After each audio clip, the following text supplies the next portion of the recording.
All right, welcome to East Coast Christian University, our Safety and Security Seminar.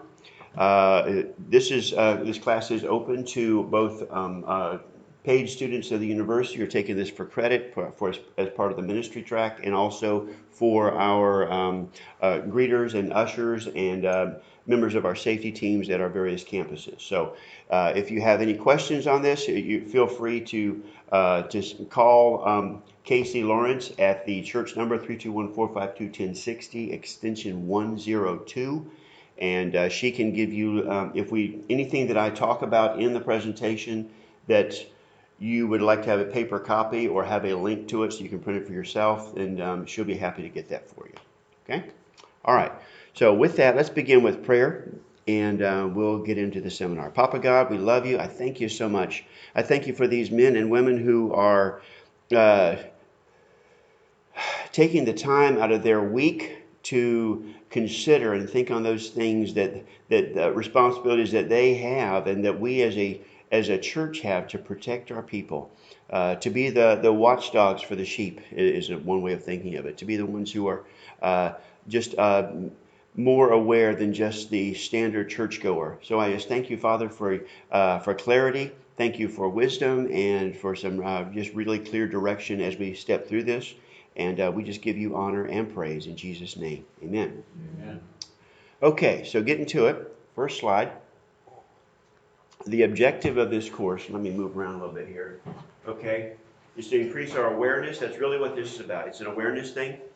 Frankly, like anything else in life, the many times, unless you are, especially for a guy, I don't know, this is me. If I'm on a task, whatever the task is, I'm more aware of the ramifications of that task and the things that feed into it than I am if I'm just going with the flow with everybody else. And really, this is what this is about, is that we're making our ushers aware. And really, I would love for you to realize that you have so much more to bring to the kingdom of God than what you might think. Many people think of ushers and all they think of is what they've seen. Or they're the ones who can direct me to a seat, or they're the ones who pass the offering basket, or they supply things for us, and they think of them strictly from that standpoint. It's almost the way that people think of flight attendants on aircraft.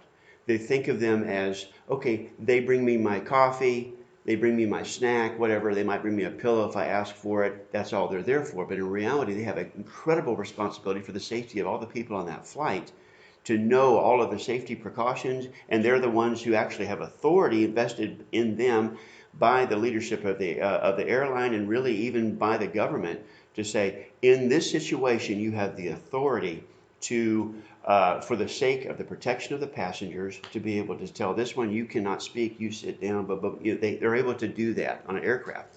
And if people don't follow through with it, then there's jail time. Okay, that they can fit with that. Now, I'm not saying that in our church, you as the usher are going to go over here. All right, I told you to sit down. Now you're going to jail. I'm sorry. That's just how it works. That's not how it works, okay? But in reality, everything that we do is going to be tempered and seasoned with love, seasoned with our relationship with God, and our desire to see people come to know Him and know Him better. But we do have an awareness of the things and have the ability to address situations so that our people are maintain their safety. Okay? All right. So with that, we're going to look at some methods to mitigate concerns. We're going to look at how to develop safety teams. I'm going to keep that really short, sweet. I have lots of materials on that. I could spend an hour and a half going through some slides and all this stuff, and it have no relativity for you whatsoever. You wouldn't care. All right. And so I'm going to give you the information. I've got the links to it. I'm not even sure if it's even included in the quiz for the people who are taking this for credit. All right. But I will give you the information on, but I'm just not going to go through it because you'd all be passed out. It's a Saturday morning, and I want you to actually enjoy something here. So we're going to put that to the side a little bit. But I will give you just a step, and frankly, even the information we have from FEMA, the FEMA guidelines I give you, will also have in excruciating governmental detail how to do it, okay? So you'll have the information, but I'm not going to spend a lot of time on it. going to give you some clear direction for basic operations, and then we're going to look at also some basic fire safety and just some other safety considerations. Asking you as people who walk into. Here's the thing with especially with husbands. All right, I can speak from this point of view. I can walk through the house and not see the pair of socks on the floor. Yeah. And not see the garbage bag or whatever on the floor. I won't, because I'm doing all my stuff. But give me a checklist or give me, hey, we're going to go through, do a cleanup. We're getting ready. Company's coming. They'll be here in 15 minutes. Suddenly I can see the socks. Okay? Right. And so what I'm going to do is I'm going to give you guys the awareness so that whenever you walk in, so that you're now thinking a little differently about the task. It's like, okay, when I come in, what are we doing, or what do we need to do to preserve both the plant, our security, or the people, or whatever like this? You'll just be thinking that way when you walk in the door. Okay? All right, let's get going. First, I'm going to give you a couple definitions. Safety. We're talking about fires, accidents, injuries, vehicle safety, traffic safety, medical, weather, mechanical. All those things lead into safety. Security. Crimes against people and property. Loss and misuse of property, and anything else that would harm the well-being of a place of worship or the people who use it. Okay?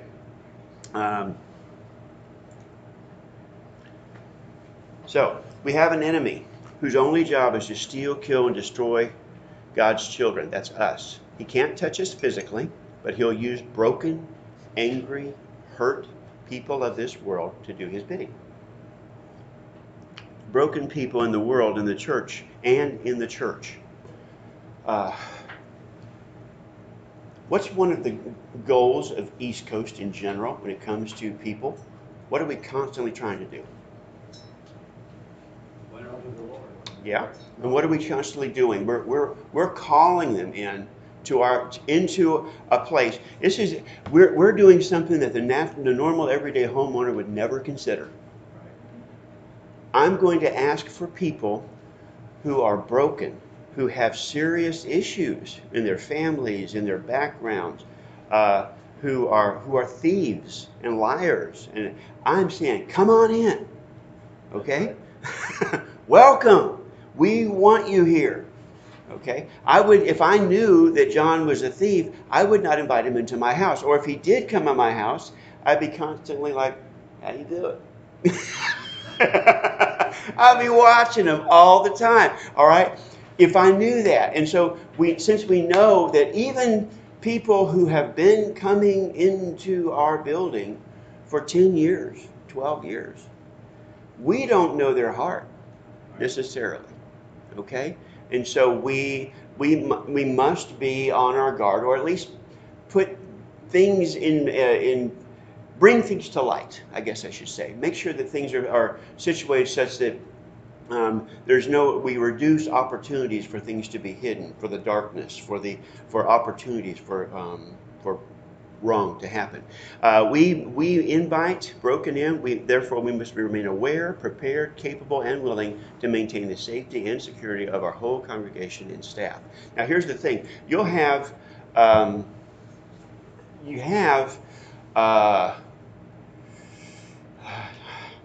you what, I'll just go ahead and go through the list here, and then I'll come back. Let's just do it this way. You can see what you're talking about: pedophiles, kidnappers, thieves, the unsaved, terrorists, mentally ill people, all these things that walk it through the doors of a church. I'll give you an example. New Spring Church in North Charleston found 14 separate incidents of sexual abuse involving a guy named Jacob Haslett. He was 28. After they reviewed security camera footage recorded over a 90-day period. So in 3 months, 14 different sexual abuse things. And what happened is a lawsuit had been filed against the church when multiple incidents of sex abuse against young boys by a volunteer. So he wasn't a pastor, he wasn't a teacher, but he was there. He was in the building. And so one of the things that we are highly aware of is that pedophiles they seek out churches, the Boy Scouts, they volunteer activities where they can get near kids. Okay? For that reason, we've put some very serious constraints on anybody that's going to work with children in our church. Also, for anyone who would potentially be leading a group of kids or have the opportunity to be alone with kids at our church. So it's not just the teachers back in kids' church. As an usher lead, you're going to have a background check. All right. When it comes to teachers and usher leads, and especially safety team, we don't let safety team do the job until we've been around them for at least 6 months. All right, we want to, the way Pastor Brian always used the term do life, we want to do life with them and know them before we put them in a position where they could potentially do some harm if they were not who they say they are. All right, we realize that Satan, yes, he goes about like a roaring lion, but he also has some wolves that would love to dress up in sheep's clothing, come in here and hurt our kids. And we're trying our level best to give a secure, safe place for our kids. Okay, so it said a 3-year-old boy's parents are suing the church and Hazlitt, saying the church failed to properly screen and interview him. According to their lawsuit, Hazlitt began volunteering as a chaperone or daycare provider at the church about 8 months before. Okay? Mentally unstable. People who are highly medicated on psychotropic, mind or mood altering drugs, things like this, and also just people who hate. So just as an aside, think about it. You're greeting at the church, and somebody comes in and they got that. You remember that character in Snoopy cartoon, the guy that had a cloud over him all the time? All right, not just a cloud of dust, but the guy that was always just looked off. Okay. Well, this is the thing. I ask our ushers and safety team, all right, ask our greeters too, but to be praying for all these people as they come on the property. As you see someone, pray for them as they're coming in. Not because I want those people. If my ushers and greeters and safety team are constantly in prayer, then Holy Spirit's, they're in a prime position to be able to hear from Holy Spirit. Does that make sense? Mm-hmm. Okay? And so somebody comes up and they've got that cloud over them. You see in their countenance that something's off or something's wrong. You have the opportunity to minister to them. Our first priority is always ministry. We are the church of God, the body of Christ, so it's to minister. But in doing your ministry, you have opportunity to see if there's something that I need to be concerned about. Okay? So you see somebody come up with that cloud over them, wherever you say, how you doing? Welcome to East Coast. Good to see you. Is there anything I can do for you? What can I show you around? And you can spend a little bit of time with that person doing the same things you do for everyone else. But now you have that added little light that's on that's saying, okay, there's something here that I just want to be paying attention. All right? And so if you have that awareness, it's not really the word I was looking for, but if you have that, just that little something that says, I'm paying attention, then what I want to encourage you to do is you go, whether it's on your walkie-talkie or just step over and say, you let your head usher or your safety team lead or both know, hey, the guy over there in the green sweater, he's seems a little off, just want to give you a heads up so you're paying attention. That's really it. And frankly, one of the things that we've done, that we used to do at Vera, I don't know if they still do it, we actually had what we called an undercover greeter back in the day. And so your undercover greeter was this. They weren't wearing the greeter tag and all these things, but if I'm at the front desk and somebody comes in and they're new, I've never seen them before, and I know I can't really leave the desk, but I would call, let's say I'm going to call Leanne. Hey, Leanne, I want you to meet, this is, and give their names and everything, and say, would you show them where the coffee is? And now she has the opportunity to go over there and start building that connection. That was, but she's not officially outwardly looking like a greeter. Sometimes people are more comfortable if they don't feel like that they're, because they feel like you're a salesman when you're wearing the tag. Okay, so we did that, but this is very similar to what we as safety team ushers can also do. You know, we see somebody and something just gives us that little tickle. It's just like there's something a little off. Then we just go ahead and introduce. Hey, I want you to meet John. John, this is Fred, and it looks like he from right here in Viera. Thought maybe you'd be able to talk to him for a minute and just let him know what's available here. And boom, now you've got a couple people who are involved.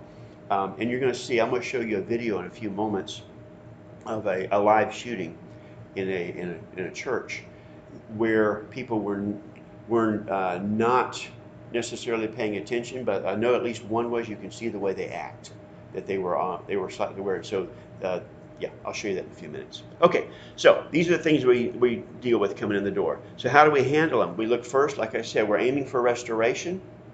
We have a ministry mindset, and we look at how Jesus did it.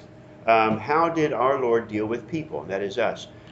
We handle our matters of human interaction initially with love, grace, and efficiency. However, there must be an element of trained, willing people able to step up the use of force continuum, and this is Mark's terminology, the use of force continuum as the situation dictates. Basically going from 0 to 100 miles per hour. That means up to and including deadly force if necessary. Okay? God will provide, He does, but He expects our participation. I like that. And the people in our care are way too valuable to our Lord. So, a couple statistics for you. First, outside the church.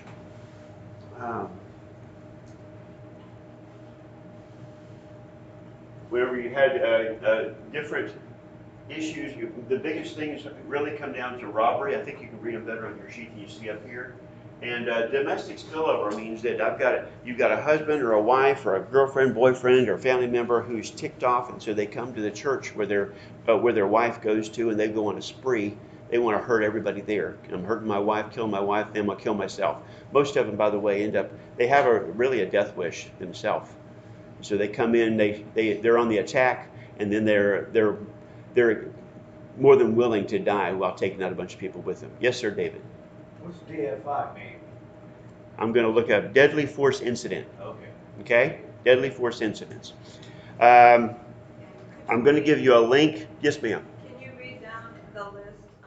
Sure. Because it is very small on our page here. All right. Let me make it bigger on my page so I can. Okay? All right. I can't even see it there. I'll just tell you up here. You got domestic spillover, drug-related, gang-related, mental illness, personal conflict, random, and then a religious bias. And then the last one is robbery. Okay? Yeah. The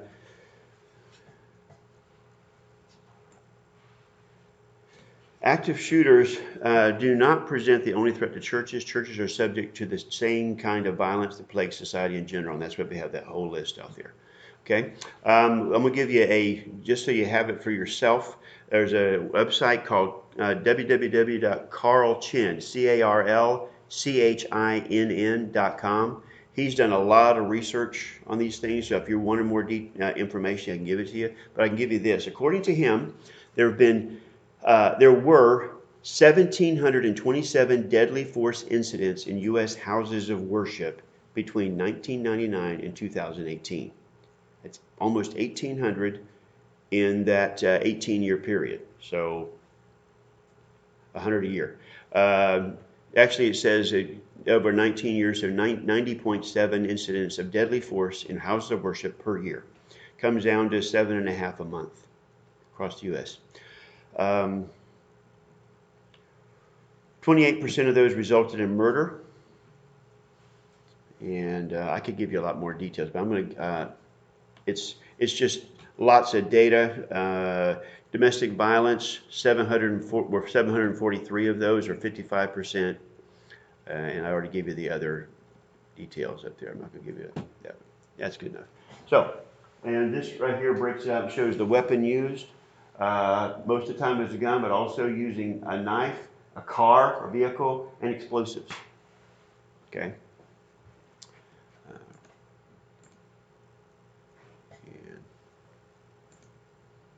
Okay. So, there is no sanctuary or peace without security. Looking over the mass killings in Pittsburgh, there were 11 people were killed at the Tree of Life Synagogue. In 2000, it was in 2018, October 31st, 2018.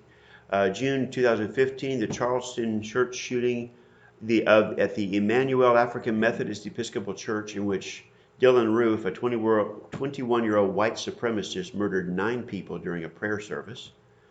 2017, the Texas shooting, 26 people were killed at a First Baptist church in Sutherland Springs, Texas.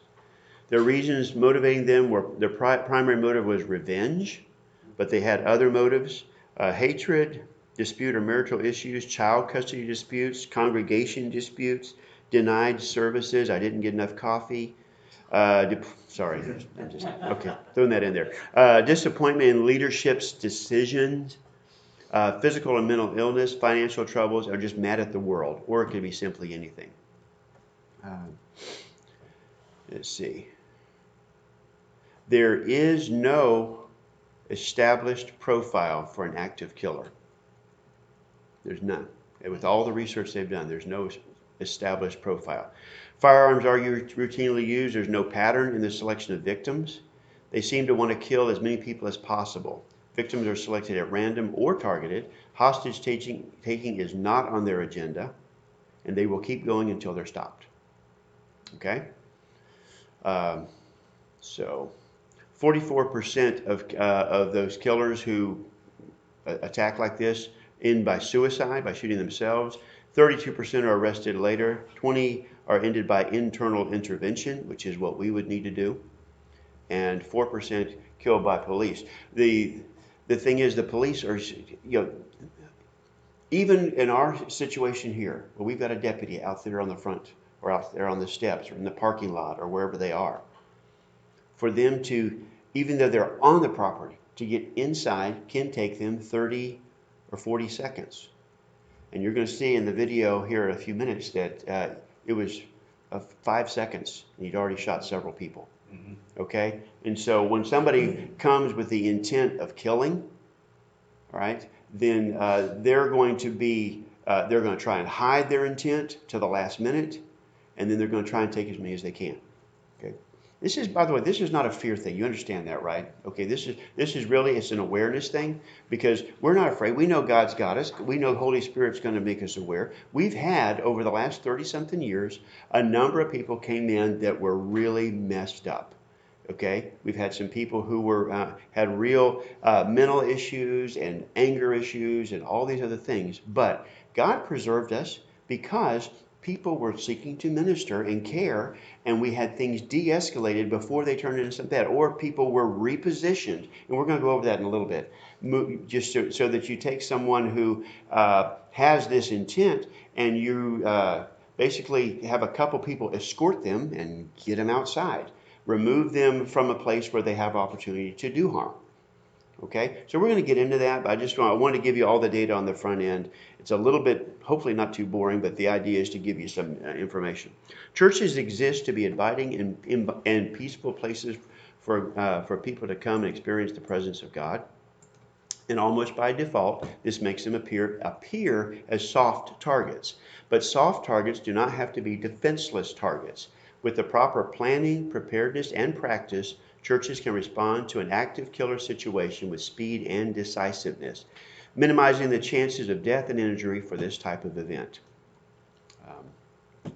As we explore, we want to be a high state of preparedness. So even though we may appear soft, appear soft in some ways, that for someone who is looking to do harm, we're actually a hard target.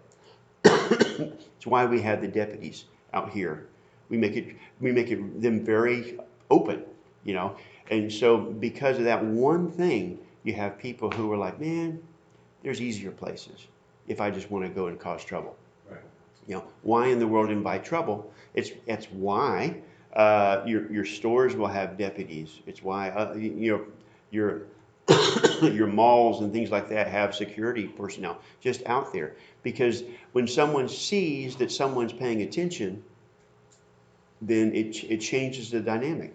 It's why here in the Parkway, for instance, there's always someone in the front lobby. Always. We never have a time that we don't have someone out there who's just paying attention, who's just out there, and who's just looking around. The same thing's happening at Viera. The same thing's happening at Cocoa. We've got someone who's just out there paying attention. The nice thing is that because we have the audio system set up, even if you're outside the door, you're still able to hear what's going on in the service. That's really kind of cool. But we also encourage, as always, that our people, if you serve in a service, you want to be actually in a service where you can worship, where you can hear the message for yourself and digest it without having these other focuses. Okay? All right. I think I covered that pretty well. Yes, you got all that on your slide. So here we go. Oops, went too far. He went too far.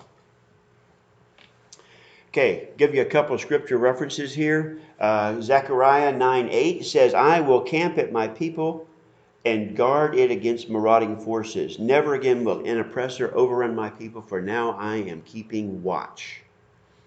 Nehemiah 4:9, that was Zechariah there. Nehemiah 4:9, we prayed to our God and posted a guard. Okay? Nehemiah 4:13, so I placed armed guards behind the lowest parts of the wall in the exposed areas. I stationed the people to stand guard by families armed with swords, spears, and bows. Now, New Testament, this is not just an Old Testament thing. This is 1 Timothy 5:8. If anyone does not provide for his own, and especially for those of his household, he has denied the faith and is worse than an unbeliever. So everything we do should be based in faith and managed in action. We should embrace biblical teachings to not worry about your life or what you'll eat or drink or about your body, what you'll wear, but be confident that in our faith doesn't mean we stop participating in our own preservation and social interaction.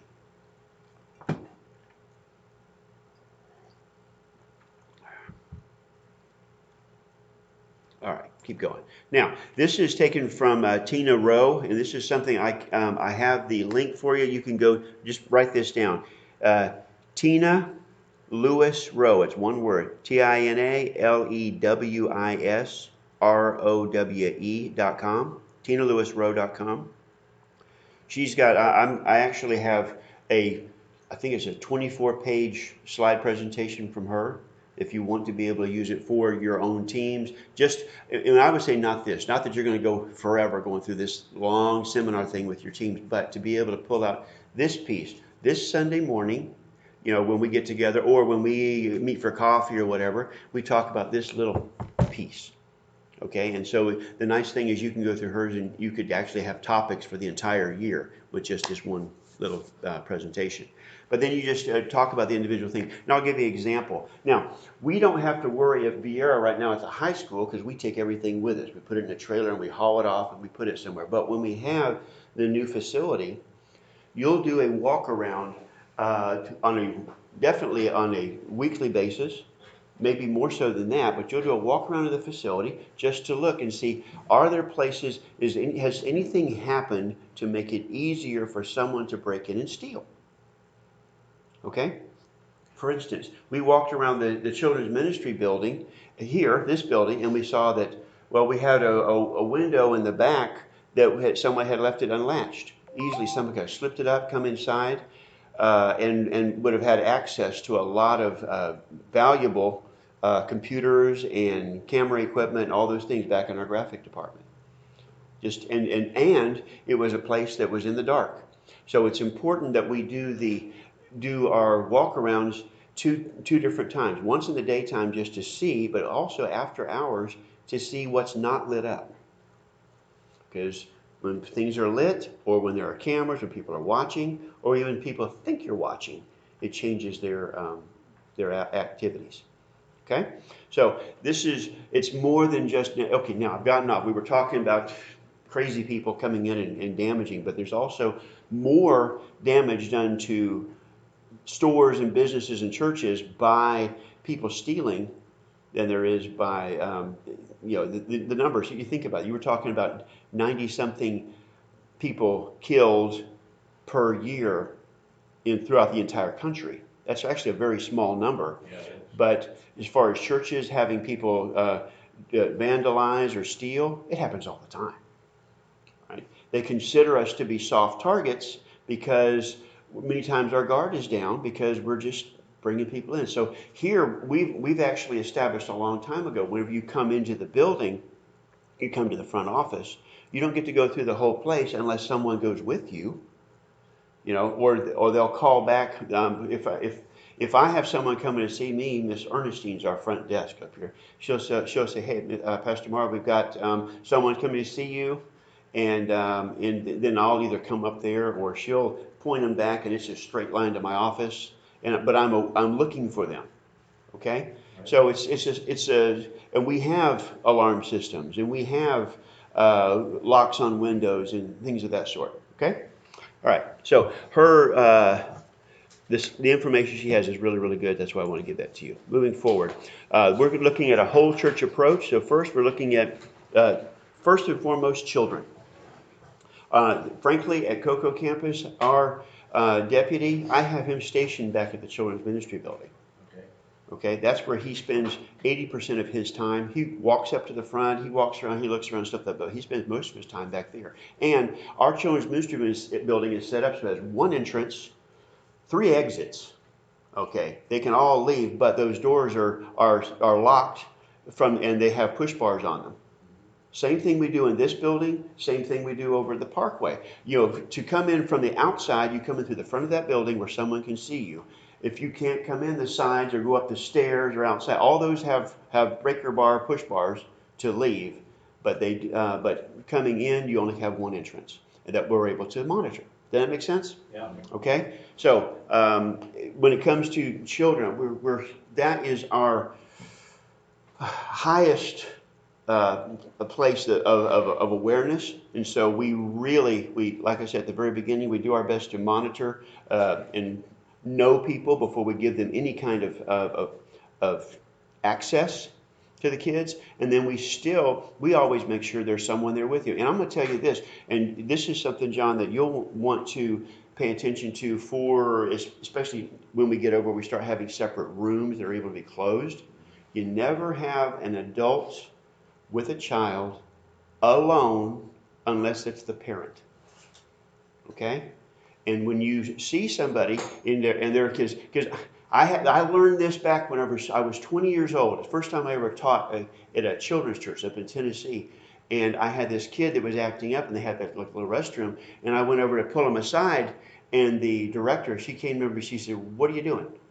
I said, I was helping him calm down. She says, "You do not go alone with a child anywhere, for their sake or not. You make sure that someone's able to see you, someone's able to watch you and protect you, because it's really for the individual's sake more so than it is for the child in many instances, because children can say something, a parent will react, the church has a lawsuit, and that person's going to jail, and all they did was they wanted to calm a kid down.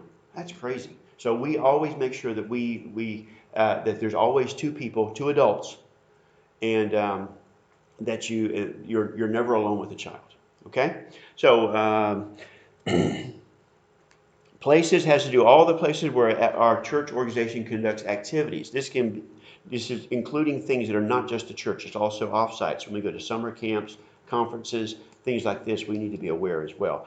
As far as property, we're talking hard assets, valuables of all kinds, cash, checks, every type of monetary value, anything like that. Also the structure of the building. But like I was even mentioning back here, computers, things like this. We have a lot of things that cost money that if we have to replace them, then we're really being poor stewards of what God's given us if we haven't looked out for it. Okay? Programs talks about functions of the church. Pastoral, financial, administrative programs, building operations, worship services, ministries for all ages, social functions, even when we have a TNT lock-in for the night, Okay? There's a reason why they call it a lock-in. Okay? We lock the doors. We have someone out front. No one comes in except for those kids who are supposed to be there and the leaders who have been cleared, and those kids are kept safe overnight. And we do not, when it comes to teenagers, allow them to be alone anywhere. We're constantly, and that's for, again, their protection. Okay?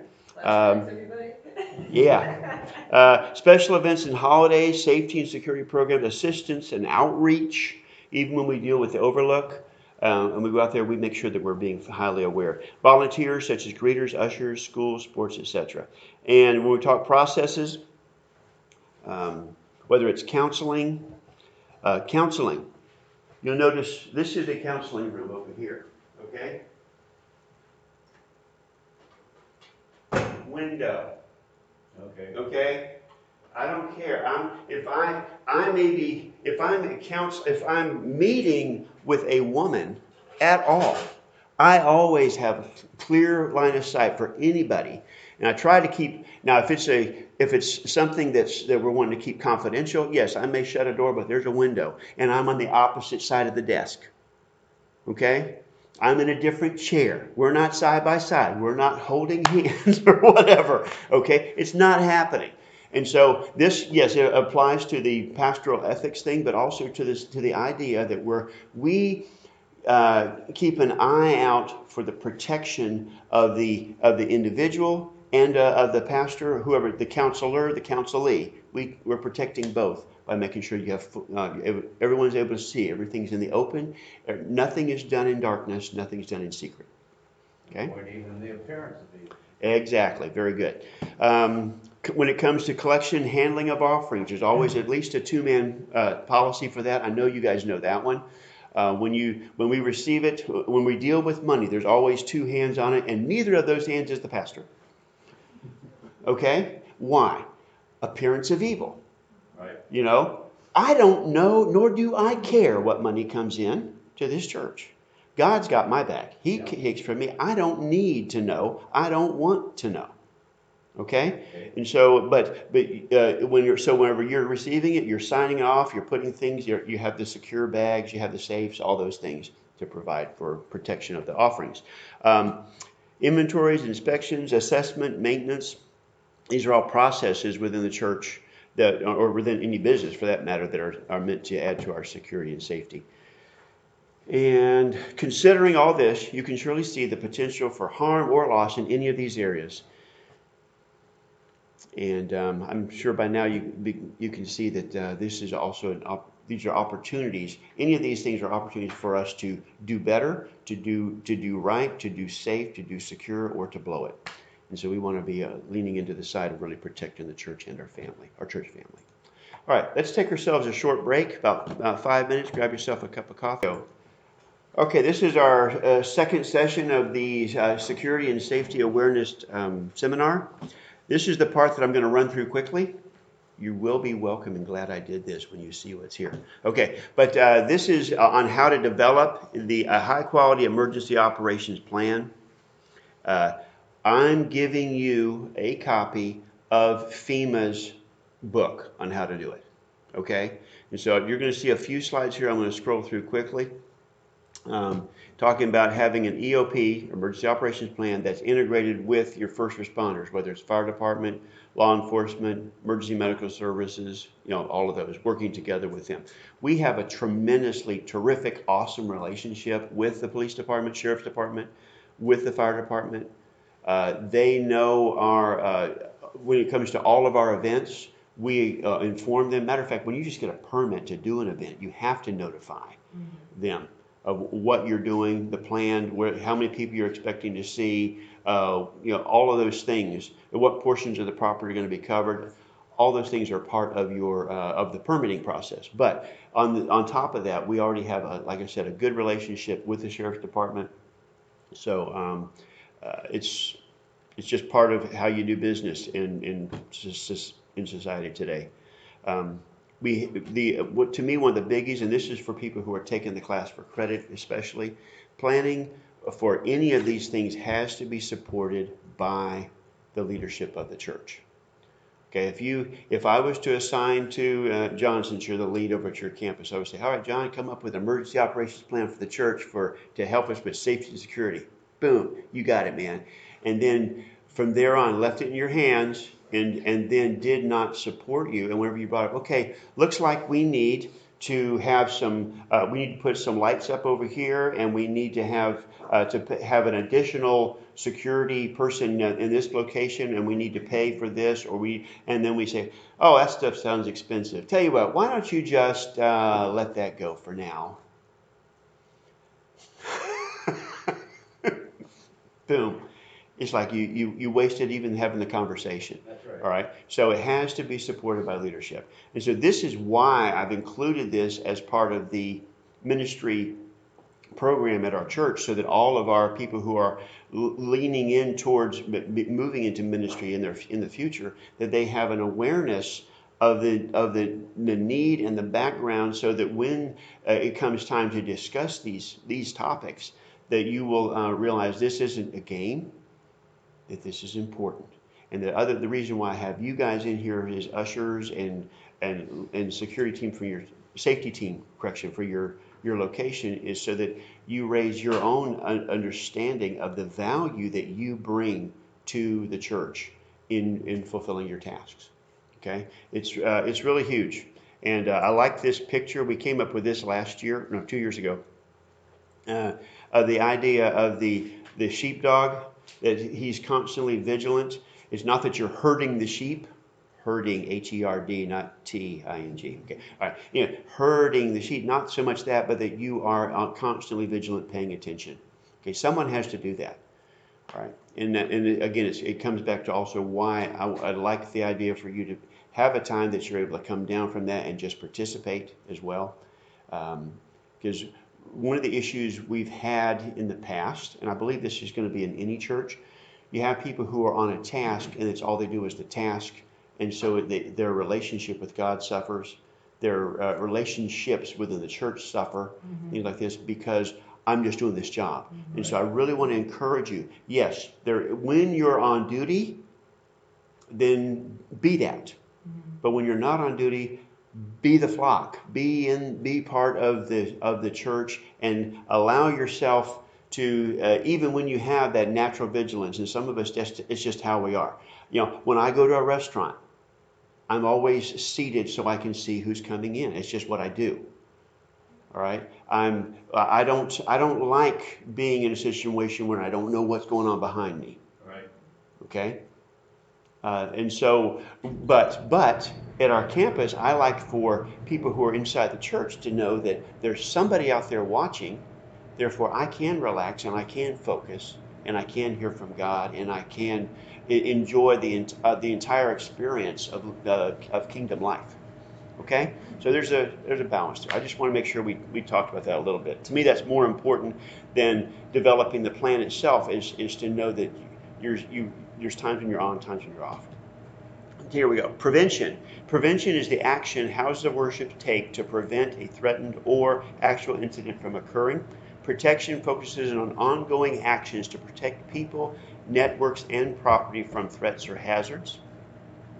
Mitigation is reducing the likelihood that threats or hazards will happen.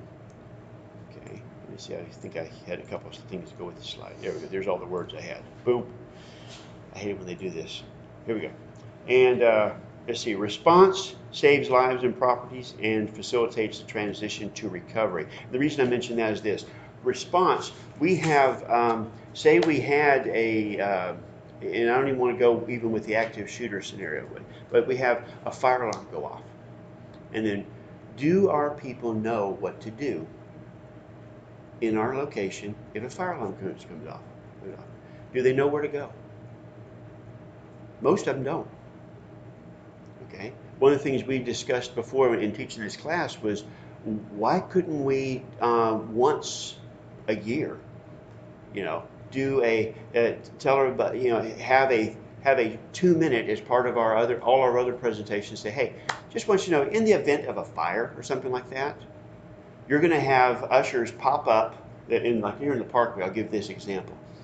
Halfway down the line, they've been instructed. You jump up, and you face the back. You yell at all the people there and say, "We have an alarm. Go that way." You know, and it's safe. You know, go if you'll walk out instead of running. Walk instead of running. You will find. You'll get out. Fine. Go. All right. And then same thing from there going down, or in the front rows. You can see them up to right up there to the usher that's standing there. You guys follow me. And they go out to the two sides, and they can evacuate that whole place in about 15, 20 seconds. Okay. We could actually just say that, hey, just want you to know, future reference, if were we to ever have a fire, those two would stand up and tell those of you from there back to go that way and the rest of you to come out these two doors, just so you know. That's it. If we did that once or twice a year and just told people, I've never heard a church do it, by the way. Okay, if we did that, then it would. Then you're going to have on any given Sunday, half the people who were there that day will be there. And they'll do the thing that they're supposed to do, and the others will follow them like little sheep, you know, whatever. There's no blowback from the management about doing that? Honestly, I wasn't dealing with safety security team at the time, and it wasn't my thing. I don't know, because that would have been Mark and the others, so I could find out. Yeah. But I just know I've never seen it done, but I think it'd be kind of cool to do it once. I wouldn't think there'd be a problem. Yeah. No, again, it's showing care for your congregation. You know? Yeah.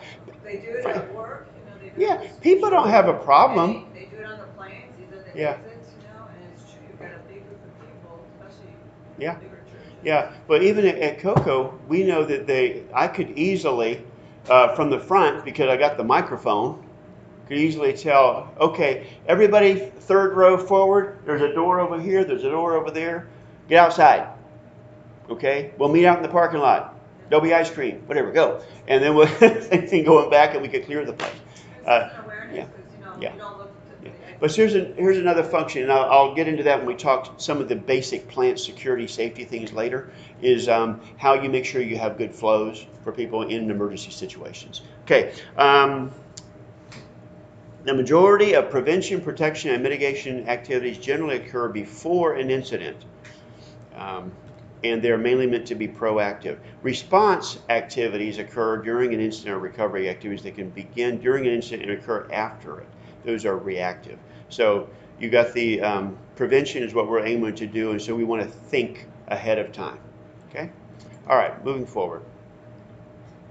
I'm going to show you this video. I'm sorry? What did you say about recovery? Oh, let me back up. Recovery means the capabilities necessary to assist churches or people affected by an incident in restoring their environment. This would be, say we had a fire alarm, or we had somebody got hurt or whatever like this, and we have the EMS people come in, emergency medical services, and we deal with the situation. Then we're looking to bring everything back to normalization. Okay? All right. Now, I'm going to minimize this other screen for a second here and show you this video. It's easier to do it this way.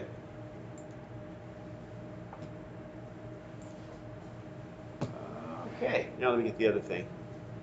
There we go. There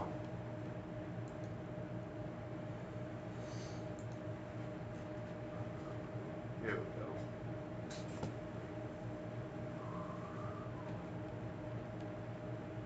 All right.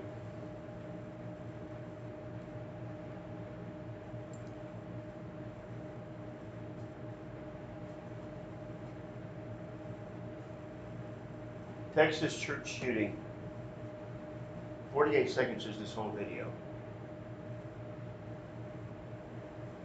All right, it's not going to have sound, I don't think.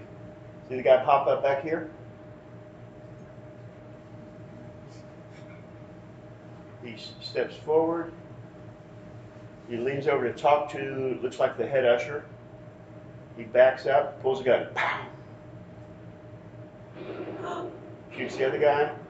Now watch this guy over here jump up. He's already jumped up over there. Here's another one. People are hiding, they're ducking down. This guy jumps up. These are 1, 2, 3, 4, 5 guys with guns.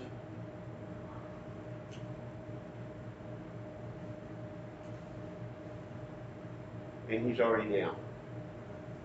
They're taking the shotgun away from him. So who were the ones with the guns? The security people? There were both security people and there were people within the congregation itself. So it was only one shooter? Yeah. But the other people were the ones that... One shooter, yeah. Got it, okay. Okay, so let me go back here and, Wow. yeah. Go over here and minimize this now so I can get back. See how fast that was? Oh, yeah. Yeah. Okay, that's what I really wanted you to see, is that it's incredibly fast when this happens. And so, that being the case, we have to, there were in that video, there were 2 people that died including that first guy that was shot in the back. What is it? The original guy that shot the shooter, was that a security man? I think that he was a member of the congregation. I couldn't tell. No, I couldn't tell either. Yeah. Okay. Okay. So, again, I'm not going to spend a lot of time on this, on how to get to developing the EOP plan. I'm going to give you the information on it. But it comes down to having the pastoral vision, appointing a coordinator. You have a committee that gives you a whole church approach, especially as you coordinate with your emergency response, your sheriff's department, your fire department, those things, and then having some church members involved as well. Again, I don't want to spend a lot of time on it. I'm going to give you the notes that go with it. In smaller churches, one person may be both the leader and senior officer, but they should still have some sort of committee of mission-oriented people who can tap the congregation for people who can assist in getting the results they need. Okay, and that means that we may have, for instance, when we go to camp, and we're going to have 110 or 150 kids there, plus the leaders and all of them at camp, we take a nurse. All right? Part of our plan, we know the likelihood with that many people playing and having fun for a week, somebody's going to get hurt, scratched, or cut, or whatever somewhere. We have a nurse with us. Okay? Now, we go to a place where the security is already covered as part of the facility, so we don't worry about that much, but again, you're talking about 150 teenagers. We have somewhere between 35 and 50 adults who go. So we're able to manage and support and protect and all those things and always have adults around kids all the time. Okay? All right, risk assessments. What we do in a risk assessment, we try to take the mindset of a criminal. Okay, so you take the mindset of, if I was trying to rob this place, or if I wanted to hurt somebody here, what would I do? How would I do it?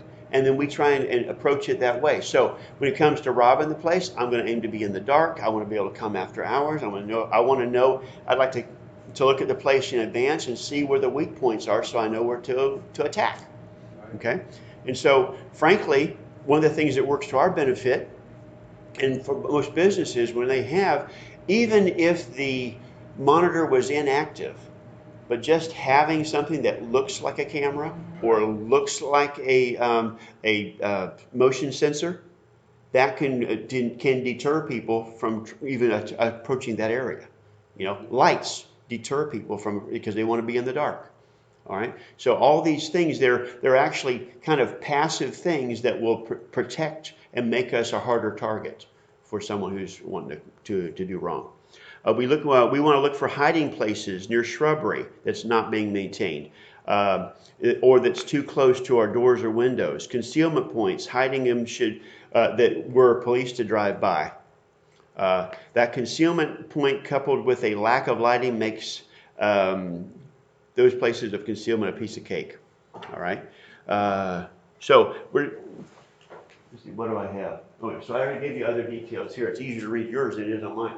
Up here, we're looking for hiding places, lighting, making sure things are locked, have things secured so they're not just out in the open. Same thing you would do. You would not, well, at least I hope you wouldn't, If you had if you were taking a computer or your cell phone, one of these $800 to $1,000 cell phones, you're not going to just leave it sitting out on your seat in your car, you know, unless you want somebody to break your window and take your phone.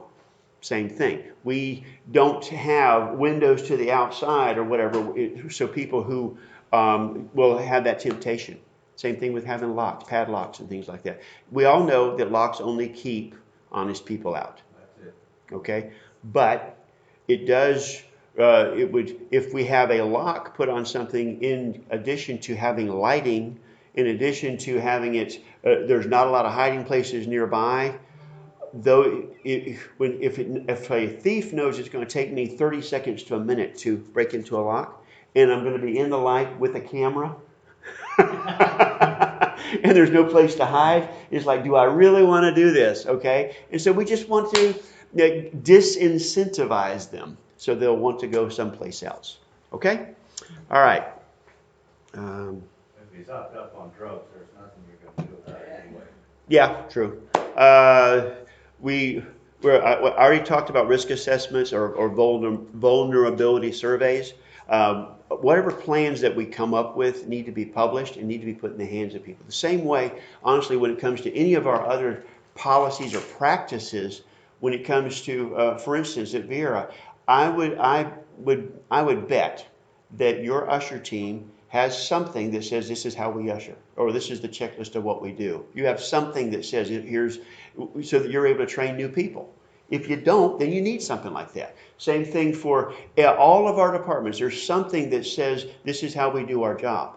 Well, when it comes to this safety and security function, it's the same thing. We have a checklist that you look at the checklist when you're walking the property down, because it highlights things for you that you may have forgotten to even think about. Or just like I was saying earlier, the whole idea that I'll notice my socks or whatever whenever I'm looking for, when I'm on that task of cleaning up. Okay? You'll have evacuation procedures that are clear and concise and visible. We should have posted somewhere on the entranceway, somewhere within the facility, a guide that says, in the event of a fire, here's where you go. Here's where we meet. Same kind of thing. I know you have them at the school. I know we have them at the Parkway. We have them in here in different places. Okay, there should be something that tells you. Honestly, Cocoa is real straightforward. You're either inside or you're out that door. Okay? One of the benefits of a smaller church. Okay? All right. The idea, what we do, for instance, for our kids' ministry, correction, our children's church, daycare. Our daycare here, we actually have fire alarms every month. Because you're talking little kids, they have to march outside. But when we set that alarm off, everybody in this building goes outside. All right? And it's, for one thing, it's a good example for the kids, but the other, it's a nice reminder. If, I know that since I'm in the back of the building, I go out that side door or out this side door. Okay? I don't go, try to go all the way through the building and get up front to get outside. That sort of thing. Okay? All right, you're aware of these things, so I'm not going to spend more time on it.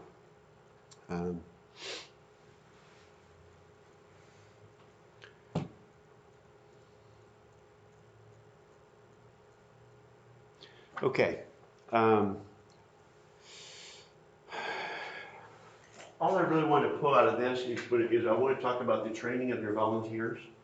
And this says right here, that are already, if you have people within your congregation who are police, who are nurses, who are, have jobs that meet any of these other criteria we're talking about, involving them in your planning or in taking advantage of their knowledge is just smart. Yeah. It's smart. And honestly, I think even for, if I know that when I meet somebody who comes in and they say, yeah, I'm a security guard, or I'm a policeman, or I'm a sheriff's deputy, or fire medic, or whatever, then I like to, that is an entry point with that person. It's a connection point. So you know what? Our safety team could really, even if you couldn't serve every week or every month or even, but just to have your input is another connection point. It's just smart. Okay, and you could involve them, I think, even with some of your training for your teams. I guess that's where I was going. That's it. Is like if I like the idea of it's why I loved having Mark Loretta do it before, is that we had, he did this for a living, and so whenever he would come in and talk to the team, he was some of the terminology and just the life experience he's had in that really fed into helping our team be better prepared. And they have, especially when they went on their weekend practices. Okay, so that covers that pretty well, I think. Any questions so far? I already mentioned. What is AEDs? Who? It's the first aid. Oh, that's it's a automatic defibrillator. It's for if somebody's heart stops, whatever. We have those in all our campuses. I don't know how it does at Viera. I assume they're inside one of your rolling carts. But we have at Cocoa, we have it marked. There's a drawer out in the front lobby, and all of our ushers and greeters and our staff know where it is located. And it's very self-explanatory, those things. You open it up, it shows you. Where it's located, but do we have somebody to operate it? That's what I was saying. It's the one that we have. If you've never operated one before, you can do it. It tells you what to do. It talks to you. You know, You don't and have to be authorized, certified. no, you don't. Okay. No, Okay. you can. Better to have somebody that's already been trained. It's nice to have it. When you take a CPR class, Yeah. Mhm. they'll show you how to use it. Okay. So if you, It's nice to yeah, have if that. they know CPR, no, then just open the thing and they'll start talking to you like. Yeah, it'll talk to you, and it has a diagram, shows you where to place it, Okay. all that stuff. And we have one that's also back in the children's department that's for a child. So it tells you to place it, front, back instead of across the heart. Mhm. And so but we have those in place, and since the ones we have don't require a lot of training, we've just I made sure our safety team was aware, but it'd be an easy thing for us to pull it out and show it to the ushers and greeters too on Sunday. That's a good idea. Okay, training is the most important part of any security program, regardless of the organization. Ongoing training will serve to increase your interest and protect your organization from changing threats and legal issues that often arise when no training or inadequate training occurs. And that actually comes from, I have a really neat link here to, it's called, one word, churchsecurityconsultant.com. churchsecurityconsultant.com, and they have a whole layout on how to start a church security and safety team. Okay, I want to jump into just some basic fire safety, and this is a variation, or I used to be the fire safety and training officer whenever I was on the Cape for our United Launch Alliance, and so I pulled some stuff from that just to give you, just to make you aware of. But that's the thing. This whole thing is about awareness, and so I would like to give you some things that you may not think about. Matter of fact, that might seem natural to you that are wrong. Okay. We're going to identify some evacuation plans. This is something that we want to do in any place. What I'm going to do with those who are taking it for credit, which in the moment in the room I have a couple of you here. After the seminar is over, we're just going to do a little walk down the building just to give you a little practice with that. Anybody else that wanted to, you could. But we're just going to walk back. I'm going to take you back to our maintenance department and see if you can pick out all the things that are safety hazards. Okay? It's just interesting every time we do this. Okay? Then we're going to look at some extinguisher agents and some electrical hazards. To me, the electrical hazard is the most important thing because we have so many things that are of an electrical nature in our church. And so I'd like to make sure you're aware of some of those things. Okay? So, let me get all these to show up at one time. Okay, we need to know where emergency routes are located. The path must be open at all times, and 2 exit routes are required, minimum, for whatever you're dealing with. Okay? And we should have annual drills. I'm not going to go, again, a lot of detail on this. I just want to put the information out there. All right, who here has never done a fire drill? Good. Okay, moving forward. All right. Evacuation plans and exit routes. Oops, back up one. There we go. Okay. This was from the office. whatever I think they did a fire drill. They said, what do we do? The people on the phones are dead. Get out of the way, go, go, go, go. Okay, we're trapped, everyone for himself. Anyway, thought it was funny. But keep your evacuation organized. And as far as your evacuation plans, again, I mentioned before, so I won't go into a lot of detail, need to be posted. And when it comes to just standard fire extinguishers in your church, it should be super easy to see where they are, nothing blocking them. There ought to be some sort of signage. And so if you're doing the checklist, you were doing the checklist and you saw that, okay, it asked you where the fire extinguisher, if you can look around the building and you can't spot it, there's a problem. Okay? Because again, I'm not going to go into a lot of detail on it, but when it comes to fire extinguishers, they need to have been checked. Okay? And so that they're good. And they need to have some sort of signage so that even if the extinguisher itself is not visible, there's some kind of signage that tells you this is where it is. Okay? We want to be aware also when it comes to planning for an evacuation or how we would do it. We want to take into account when people are panicked or confusion or if there's poor visibility. We want to make sure that we take those things into account whenever we're looking at the potentials on the front end. Does that make sense? Mm-hmm. Okay. Okay. One of the points that Mark made, I like this. The lack of information or misinformation. When in the event of the alarm goes off, and then people, if you don't give them direction, they're going to come up with something. And they're going to come up with something fast. And it's probably going to be wrong. Yeah. Okay? So it's important for us, and I gave you the example, we talk this with our usher team. They know that in the event of fire, these are the exits, and here's my responsibility. In the event of fire, here's what we do. We jump up, and we face our portion that we're responsible for, and we say, everybody, listen to me. We're going that way. Okay? That's our responsibility. So we're given the direction. We're the one in authority. We're taking that authority. We stand up and we tell them this is what we're doing. Then all the other things, people are not going to in that event say, well, who told him he's in charge? They're not going to do that. They're not. They're going to go, this is the voice of authority. I'm going to follow it. And they're going to go. And you're going to save some lives. You're definitely going to save some injuries.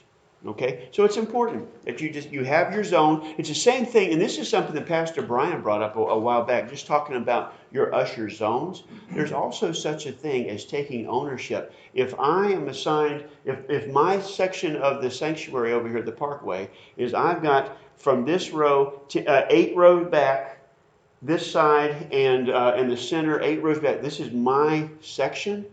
I'm going to be talking to the people in this section. I'm getting to know them.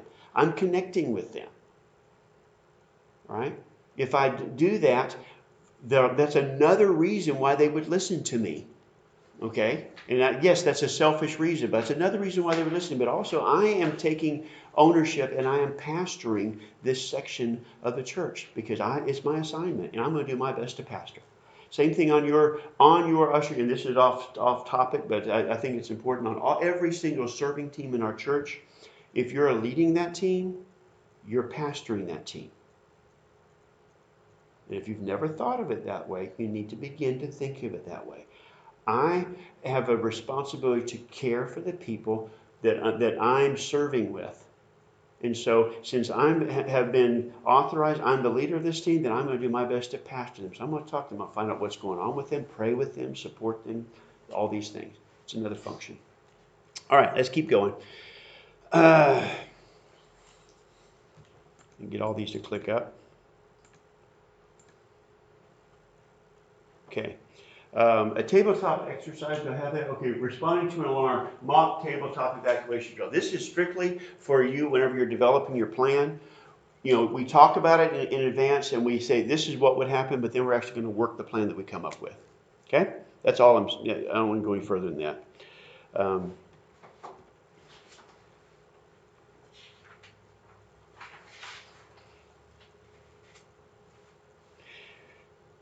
Okay, we'll ask one question before we drop off the slide because I like it. What are some important things to do during an emergency evacuation or evacuation drill?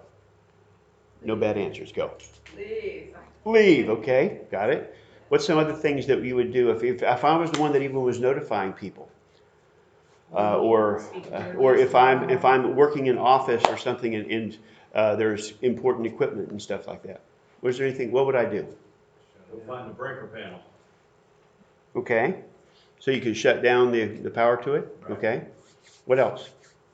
You can shut the doors as you're leaving too, 'cause that stuff. Got it, because that can slow down the fire. Gotcha. And maybe even on your way out, yell inside the door offices. I'm thinking of this. It's not on my paper, but yell inside anybody in here? In case you didn't hear it, there's a fire. We actually have in this building, there's 3 offices. You can't hear the alarm. We're working on fixing that, okay? But you can't hear it. And so if I was to go by and I see people in there still working, it's like, okay, you're about to burn up. There's smoke, whatever. Okay. Now, most of you have other jobs outside of the church. I think all of you do. So what are some things that procedures does your company have? What do you guys do in the case of a fire? Well, you don't take the elevator, you take the stairs. Got it? And we're divided up in the buildings where certain ones go Mhm. down. And then we do have an assembly area. You have an assembly where our, area? Managers have a list of names, so that Yeah. there's a head count. Gotcha. And so that's all good. So Yeah, it's one thing we don't have at a church. You can't very well say, Yeah, okay, you everybody's can't. out. How can you be sure? And so that's why one of the, as the usher lead or greeter leads or whatever like this, or even pastor, kind of like the captain goes down with the ship, whatever. We're not going to go burn up with the church, but we are going to want to be the last ones out and make sure that everybody got out. Somebody needs to take that responsibility, I guess is what I'm saying. And that's something you would work out in your emergency operation plan. Yeah, we put that all on John. That'd be his responsibility. Okay. Yeah, John's always counting. He's got something that he All right. does. Yeah. Here's your examples of what Susan was just talking about, where you have the evacuation plan and emergency assembly area. Okay, that sort of thing. We have those around the church. If you don't want to have one at your location, then it's something we need to talk about and make sure happens. Okay.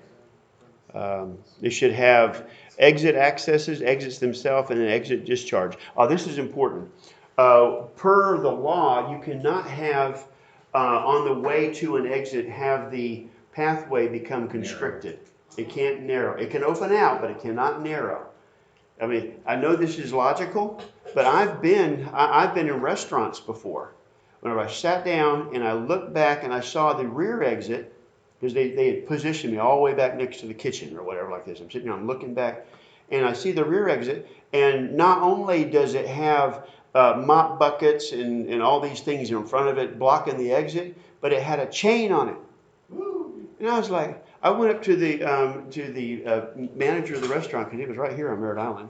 I went up to him and I said, "Can I talk to the manager, please?" And I said, if you had a fire over the grill or there in where the fryer is, how do your employees get out of the building?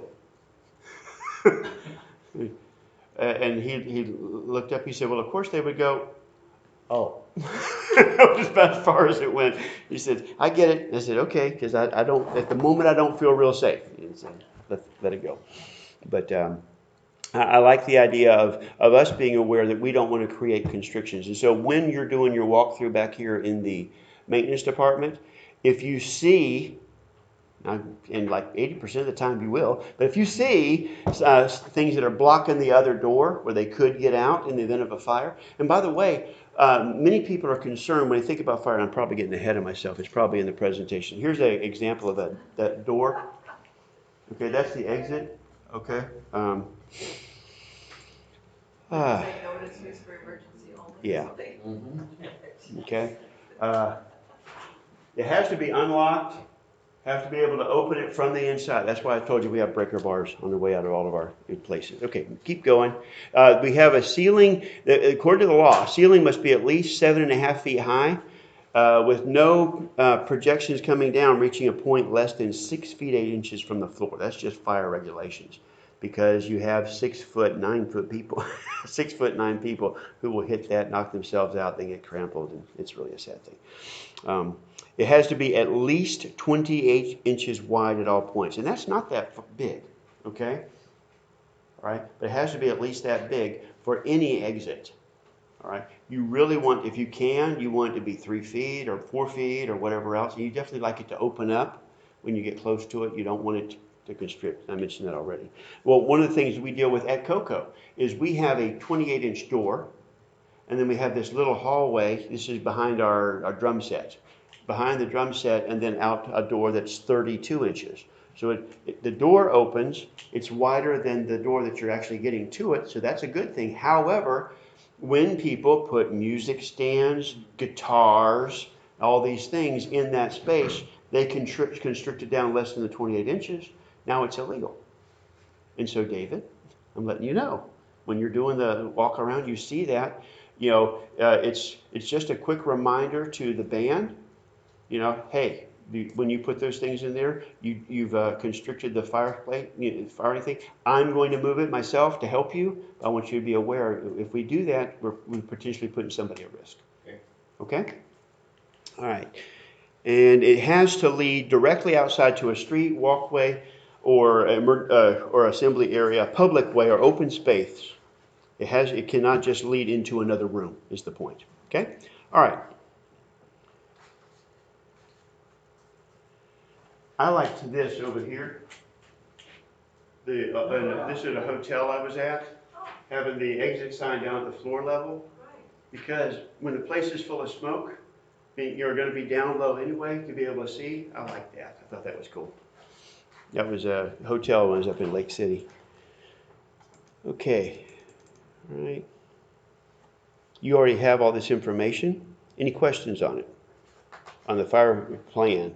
Is the names of people who are responsible, list of required trainings. All right, that's just for the plan itself. Okay, I'm going to keep going.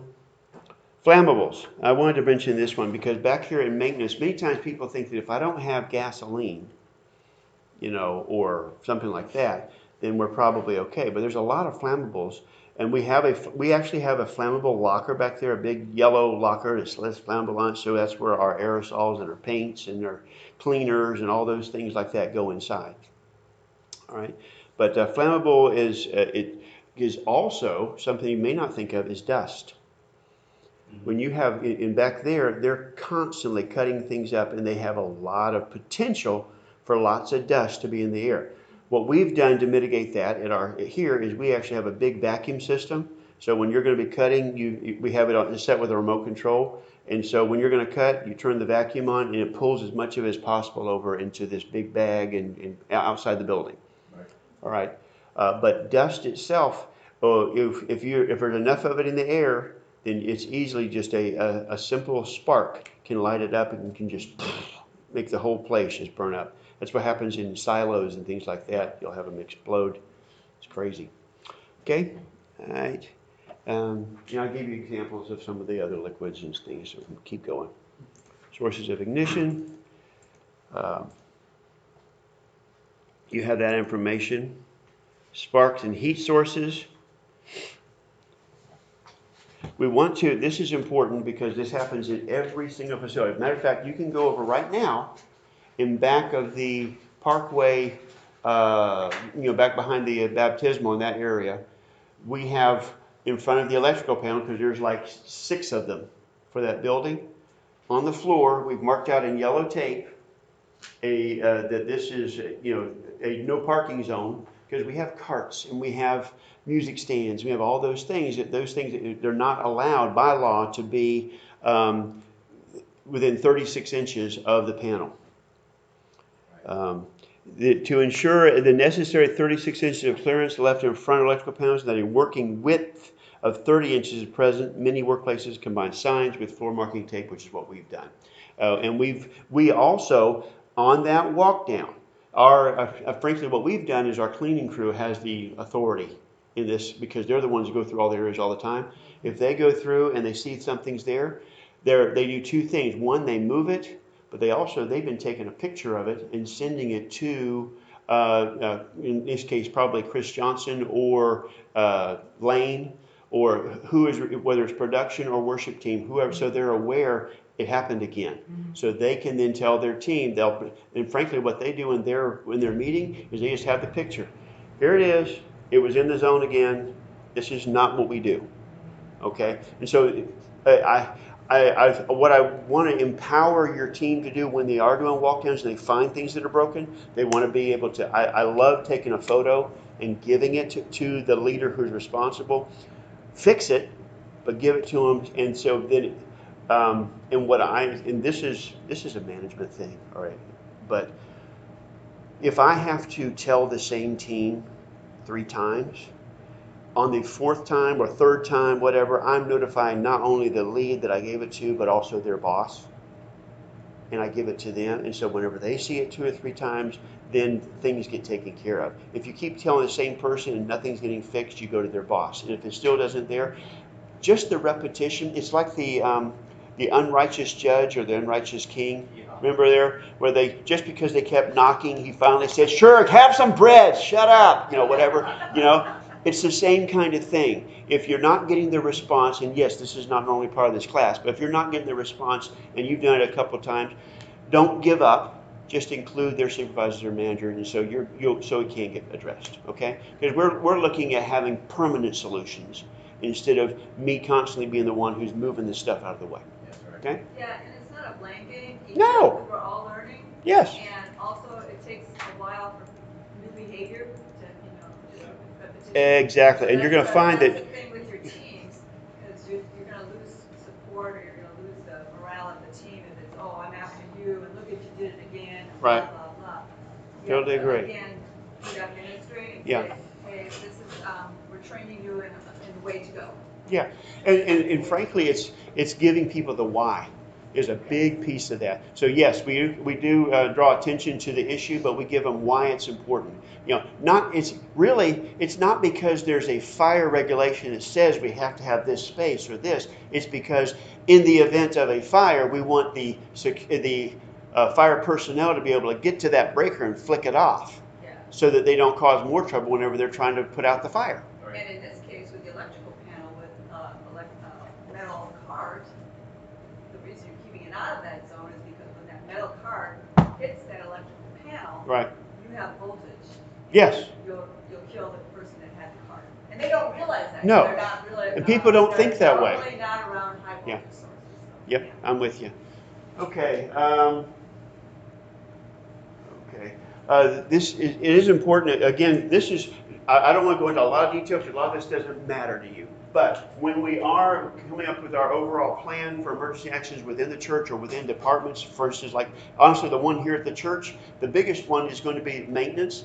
But you also have your cleaning facilities crew may have corrosives, things like that we want to protect as well. And here's the other thing, and people don't think of this. Almost every office you ever go to, I'm not going to use ours as an example, any office, you're going to have somebody in their desk has acetone, because on my break I do my nails. Okay? All right? They have aerosols that are flammable. They have whether air fresheners and all these things that could explode. And so we want to be, it's really just bringing awareness that even with them, if they've got a metal desk and the aerosols inside, it's probably safe. It's probably fine. But if in the event of, if you have, matter of fact, I'll get over to electrical things. I think I got something coming up. Is it labeled? Yes, here I'll go here. Grounding equipment. Okay?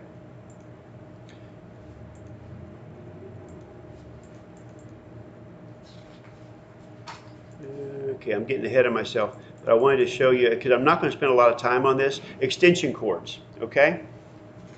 If you have somebody who has the little 6-gang computer extension, okay, and then they take and plug something into it, now I have another one, now I've got 12, and then they plug another one, now I got 18, all of this one 15-amp circuit. They do this. The fire inspector calls this a daisy chain. All right? incredibly illegal, incredibly unsafe. Because now none of these will necessarily trip, but all of them are going to heat up the wires. All right, you're drawing, and you may end up drawing right at 14.5 amps or whatever right there. So it's not tripping the breaker, but it's heating things up, putting them in a position where it could cause a fire very easily, very quickly. It's why they say you don't daisy chain. So when you're doing a walkthrough and you see somebody's daisy chain these things, you call attention to it. I wouldn't just unplug it. Oh. Because you may be shutting down opposite of the whole church in one move. But you know, call attention to it and say, hey, this is unacceptable. Because honestly, what we're supposed to do if we need more outlets in the room, we just tell maintenance and they bring in more outlets. They put another drop, it's on a breaker, and then it fixes all of that stuff. Right? But it's an awareness that of things that relate to fire, things that relate to shocks and all those things. Okay? Extension cords, if they're frayed or if they have cracks or they're broken loose, then somebody's going to get zapped. Worse yet, we have lots of times there'll be spills in here where a section of carpet's wet. Yep. And if you have a cord that's bad laying across there, somebody could be killed. Just keep it simple. All right? I jumped way ahead, so I'm good. Let's take ourselves another break, and then we're going to finish up. Okay?